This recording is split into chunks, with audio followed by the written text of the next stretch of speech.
They told me I wasn't real family. While sitting at tables I paid for, eating food I booked, smiling under decorations I personally chose. And I still remember the exact moment everyone laughed because I didn't say a single word back. I just smiled and walked away. And if you think that's where I lost, you're wrong, because the next morning, every single one of them was calling me like their lives depended on it. And before I tell you why they went from laughing at me to begging me, let me introduce myself. My name is Vanessa Carter, and trust me, what happened that night completely changed how I see people forever. But before I continue, take a second to subscribe to the channel and comment where you're watching from. I always read your comments, and I want to know who's here with me on this one, because this story, it's personal. It started 3 months before my cousin Lily's wedding, when she called me crying, saying everything was falling apart. The venue deposit was overdue, vendors were threatening to cancel, and her fiancé's family refused to help financially. And since I've always been the responsible one in the family, the one who built her own business from nothing, she said I was the only person she could trust to save the day. And yeah, maybe that was my first mistake, because I didn't hesitate. I told her I'd handle it. I covered the venue, the catering, even the decorations. Not because I wanted control, but because I genuinely believed family shows up when it matters. And for weeks, I worked behind the scenes while everyone else just showed up to taste cakes and take pictures. And every time I tried to be involved, Lily would laugh and say, "Relax, Vanessa, this is our wedding." Like I was just some outsider writing checks. But I ignored it. I told myself it was stress. Weddings bring out the worst in people, right? Until the night of the rehearsal dinner, everything was perfect. The lights, the music, the food. It looked like something out of a movie. And for the first time, I felt proud, like I had really helped create something beautiful.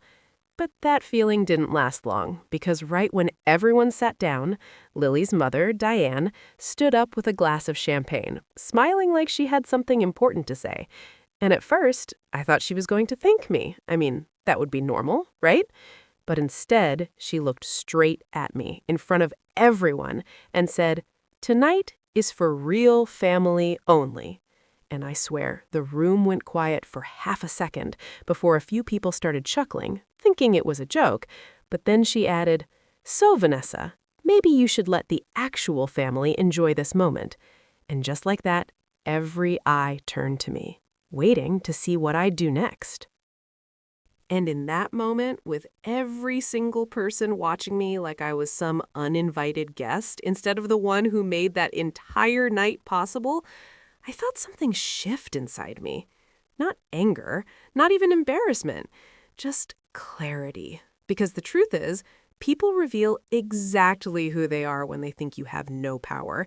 And Diane stood there smiling like she had just put me in my place, while Lily avoided my eyes completely, pretending to fix her dress, and a few relatives actually laughed louder now, like they were relieved someone had finally said it out loud.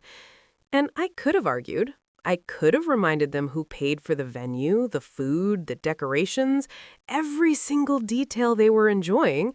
But instead, I just smiled, nodded slightly, and said, "You're right. This should be for real family." And I picked up my bag and walked out. And the craziest part?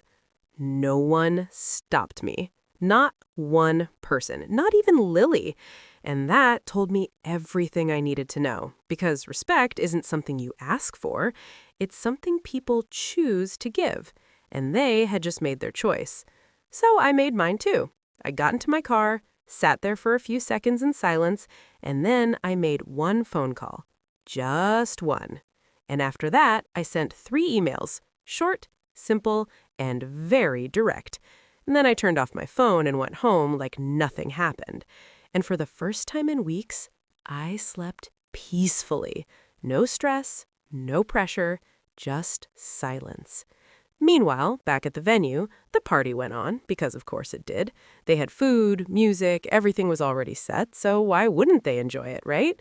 They probably thought I'd come back, apologize, maybe even laugh it off like some kind of joke, because that's what they were used to. Me fixing things, me tolerating things, me staying quiet. But this time was different. Because what they didn't realize, what none of them realized, was that everything they were enjoying that night wasn't actually theirs yet.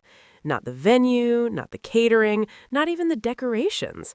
And the contracts? They weren't in Lily's name. They were in mine. And I had just walked away. And somewhere around midnight, things started to change. Slowly at first. A staff member approaching Diane with a confused look, a vendor asking for confirmation, a manager double-checking paperwork, and I can only imagine the expressions on their faces when they started hearing the same thing over and over again. We need to speak to Vanessa Carter. And suddenly, the laughter probably didn't sound the same anymore, because control has a funny way of shifting when the one person holding everything together decides to let go. And by the time the night was over, I guarantee you they weren't celebrating the way they thought they would be. But the real moment, the one that changed everything, didn't happen that night. It happened the next morning, when I finally turned my phone back on. And the second my phone lit up, I knew exactly what had happened without even opening a single message, because there were dozens of missed calls, texts stacked on top of each other, voicemails from numbers I hadn't heard from in years. And for a moment, I just stared at the screen. Not shocked, not emotional, just calm. Because this was the part they never see coming, the part where silence turns into consequences. So I opened the first voicemail, and it was Diane, her voice completely different from the night before.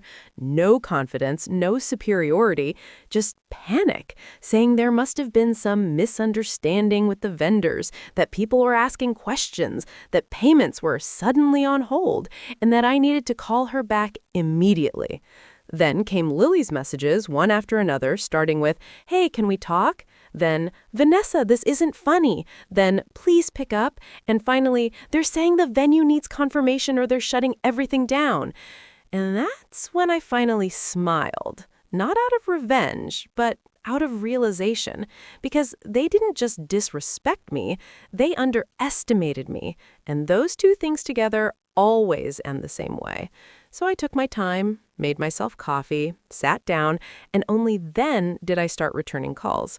But not to them. No, I called the venue manager first, confirmed that all services were under my authorization, and politely instructed them to pause everything until further notice. Nothing dramatic, nothing emotional, just business. Then I called the catering company and did the same, and by the time I was done, I knew exactly what kind of morning they were having. Confusion turning into fear, laughter turning into regret, and right on cue, my phone started ringing again. This time it was Lily, and I let it ring for a few seconds before answering, and the second I picked up, she didn't even say hello. She just said, "Vanessa, please, we need you." And there it was, the truth finally slipping out. Not "we want you," not "we're sorry," just "we need you." Because suddenly I was real family again. Suddenly my presence mattered, my role mattered, my money mattered. And I could hear Diane in the background trying to tell her what to say, like they were rehearsing desperation now instead of speeches. And for a second, I thought about all the nights I stayed up helping, all the times I showed up without being asked, all the moments I ignored the little signs. And then I said something simple, something calm, something they'll probably never forget. I said, "I thought this was for real family only." And the silence on the other end, it said everything. Because for the first time, they understood exactly what they had done and exactly what it cost them. And no, I didn't scream. I didn't insult them. I didn't need to, because walking away had already said more than words ever could. And whether I helped them after that or not, well, that's not even the point. The point is, they laughed when they thought I had no value, and they cried the moment they realized I was the one holding everything together. And if there's one thing I learned from all of this, it's that respect isn't something people suddenly discover when they need you. It's something they show when they don't. And that night, they showed me exactly where I stood, until the next morning reminded them